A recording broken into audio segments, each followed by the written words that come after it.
So with the Western world going mad, we've decided we're all moving to Hungary. Because at least in Hungary, they've got some brains, especially and not least on asylum seekers. They're refusing to pay a massive fine handed out by the European Union because they won't accept asylum seekers. During the period 2014 to about 2020, millions of asylum seekers came into Europe. And of course, Germany in particular took so many, it's completely changed the dynamic in the country. But Hungary said, no, we are not accepting asylum seekers. And if they come, we'll put them into detention camps until they leave. Well, for not accepting these asylum seekers, the European Union imposed a fine of 200 million euros. To give you an example, that's about 332 million Australian dollars. And Hungary just said, well, we're not paying.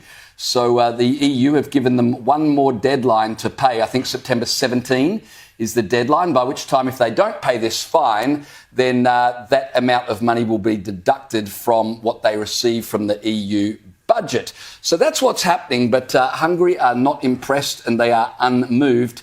The government state secretary today said that if Brussels are so intent on having illegal migrants, then they can have all of ours. Have a listen. The Hungarian government's anti-immigrant rhetoric was furthered when a senior official said Budapest would bus illegal migrants to Brussels. Az Európai Unió, Brüsszel arra akarja kényszeríteni Magyarországot, hogy engedjük be azokat az illegális migránsokat, akiket eddig feltartóztattunk, akiket eddig 1 millió alkalommal tartóztattunk föl a magyar déli határnál, akkor Magyarország az európai eljárásrend lefolytatása után felajánlja ezeknek az illegális migránsoknak, hogy önkéntesen, ingyenesen, egy útra, akkor Brüsszelbe szállítjuk őket.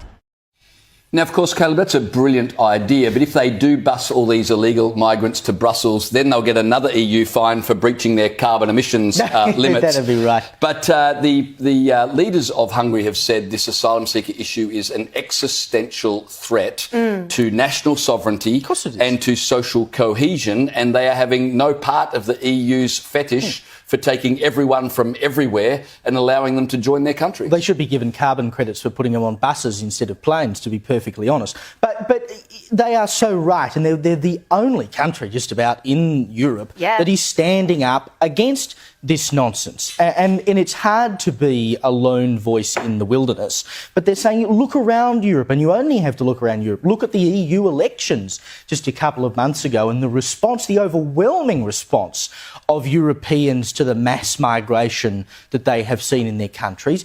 They don't like it. They're standing up against it because they've seen what it's done in terms of change of culture. They've seen what it's done in terms of the allocation of budgets. They've seen what it's done in terms of housing. And some of these things sound very familiar here in Australia, and not on the basis of illegal migration here, all on the basis of quite legal migration mostly. Hungary is the only country just about that is saying, no, we are not on board with this. And for that, they cop a 200 million euro fine. Is it any wonder that the UK pulled out of the European Union? Is it any wonder that Brexit got up? Because they saw this stuff coming. And this is the problem with big governmental organisations like the EU. Because, you know, if you've got all these different little countries with their different little agendas, how are they ever going to, you know, come together and adhere to one policy? It ain't going to work.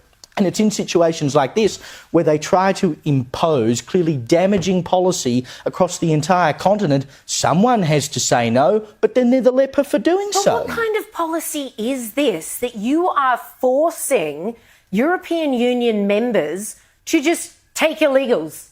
And if you don't, we'll fine you extortionately. Like, what kind of union is this? What kind of parliament is this? What kind of laws are you creating? You are literally changing the face of Europe forever, which has already happened. Those indigenous to these countries are completely up in arms about it. You're quite right to raise the European Union election that happened recently. Very comprehensive results centred around the fact the Europeans themselves are sick to death of seeing their countries change. And I'm not surprised it's Hungary who has taken action in this and said, we are just simply not complying. These guys are very, very strong about national identity. They've got some of the best measures in the world, encouraging Hungarian women to have as many babies as possible. Like they want to keep Hungary Hungarian, period. And their own parliament takes very serious measures to ensure that can happen. So how dare the EU come along and just say, no, you too will be flooded with illegals, whether you like it or not. I wish we saw more of this in Europe, because the people of any number of these European countries would back their own government if their government was to put their foot down. It's a shame we're just not seeing more of this. Hopefully they'll all grow some gonads watching Hungary stand its ground and say, well, why aren't my government doing this as well?